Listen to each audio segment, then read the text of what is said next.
I was a senior designer on the special projects. I started working on the 606A as a supersonic design for the United States Air Force.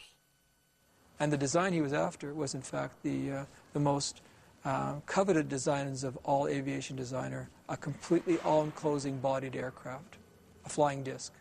Everything Frost had in mind was always a circle. He never wanted to change the plan for me. I think it was ideal because it was a vertical takeoff. But in truth, the fantastic supersonic flying saucer of Frost's imagination was a long way from becoming reality. His design was one of the purest uses of the Coanda, or flying saucer effect yet, and had 6 powerful jets which sucked the air over the saucer shape. These provided the saucer with its lift and its maneuverability. But testing this craft and its 6 powerful jets was not going to be easy or safe. Ray Takuchi was put in charge of building a full-scale test rig. And it was just a 6-sided shape, and then we put we built the rig on top of it. I mean, the inner portion of the 606A on there with the Viper engines, and also the fan. Each rotating assembly is comprised of an upper and lower ring of compressor blades and a central ring of turbine blades. The turbine blades are aligned with an exhaust duct, which is incorporated in the stationary structure. Another special projects engineer was Ken Lockwood. I was a performance engineer. I had been working on supersonic projects in England.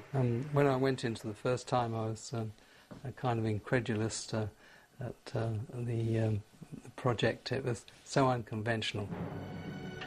Each section houses an Armstrong-Siddeley Viper engine, which serves as a gas generator to drive a centrally located turbine compressor combination.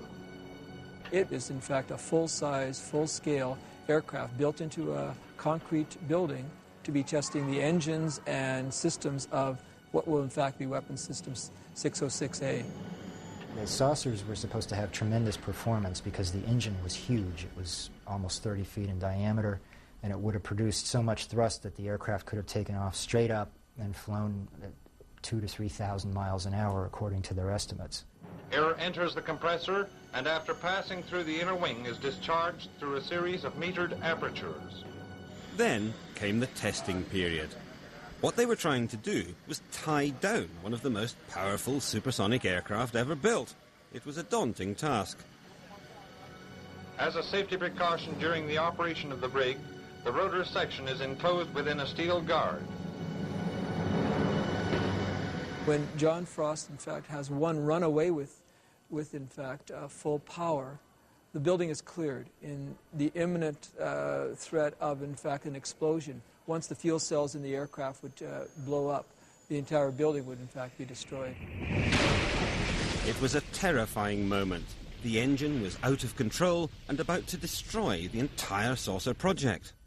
People disappeared around the back of the building except for one person. One of the engineers that happens upon the scene walks into the building and simply removes the fuel line from the runaway engine. After that, it was deemed rather dangerous to run it, so they abandoned that. The CIA's U-2 spy plane was a classic black project.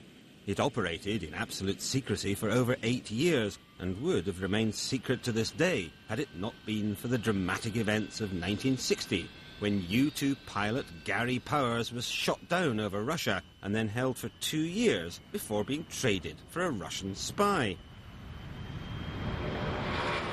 And the CIA's own history of the U-2 program makes the statement that, quote, 50% of the UFO sightings were caused by the U-2. The U-2 flew on the edge of space, higher than anyone believed a plane could fly. Hardly surprising, then, that any glimpse, particularly from another plane, would provoke wonder and fear. But if the U-2 debacle proved one thing, it was that unless your secret craft actually crashes, alien flying saucers make a fantastic cover story. And if your secret craft actually is a flying saucer, you can keep the pretense up for years. You frighten me when you talk like that. Frost's saucer disappeared into the intense blackness of official secrecy. And America's amateur UFO spotters moved up a gear. In Washington, a private unofficial group known as NICAP, National Investigations Committee on Aerial Phenomena, called a news conference and reopened an old argument with the Air Force. NICAP was the main voice of the alien flying saucer theory. It was led by the pulp fiction writer who had first launched the idea at that extraordinary press conference back in 1952. 14 years later, he was still hunting aliens. NICAP's director, Major Donald E. Kehoe, a retired Marine Corps officer, insisted that the Air Force knew more than it was telling. We are being observed by some type of device which is ahead of us, far ahead of us, and is probably controlled by a highly advanced superior civilization. And for the umpteenth time in as many years, the Air Force, called before a congressional committee, said it was hiding nothing. Air Force Secretary Harold Brown. We have not been hiding anything. It all seemed so straightforward. The amateurs accused the military of covering up an imminent alien invasion, and the military deny it. So no one looks at the third possibility, that the UFOs are military craft. How lucky for the government that these enthusiastic amateurs were so well organized. We believe that UFOs are real, that they are from outer space, and that they are intelligently controlled. Except their organization wasn't a product of luck at all. NICAP was led by men from the shadows. Board members included Roscoe Hillenkoetter, the CIA's first director, and a CIA operative, Bernard J.O. Carvello. NICAP's first manager was Nicholas de Rochefort of the CIA's Psychological Warfare Division, and when Kehoe resigned as chairman of NICAP, he was replaced by Joseph Bryan, also of the CIA's Psychological Warfare staff. But what of Kehoe himself?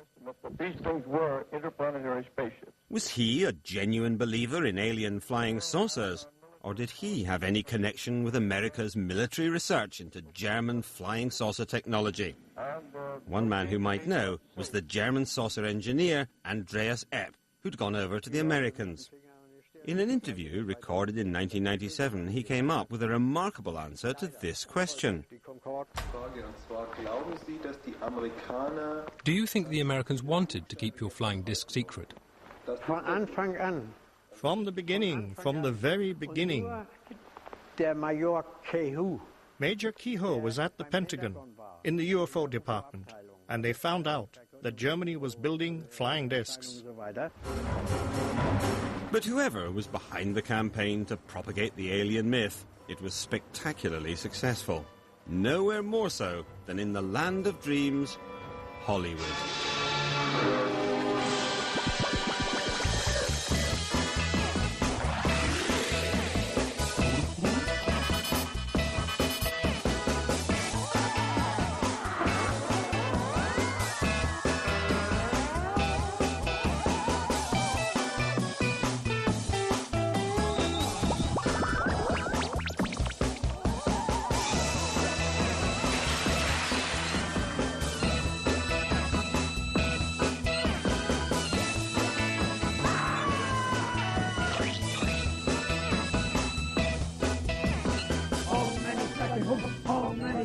It even sparked a religion.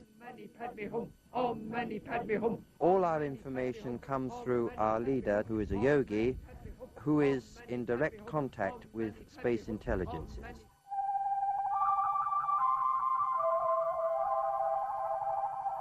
We are your friends. We are your friends. Please contact us. Then, on the 11th of November 1987, they did. It all began when a successful businessman called Ed Walters saw a strange light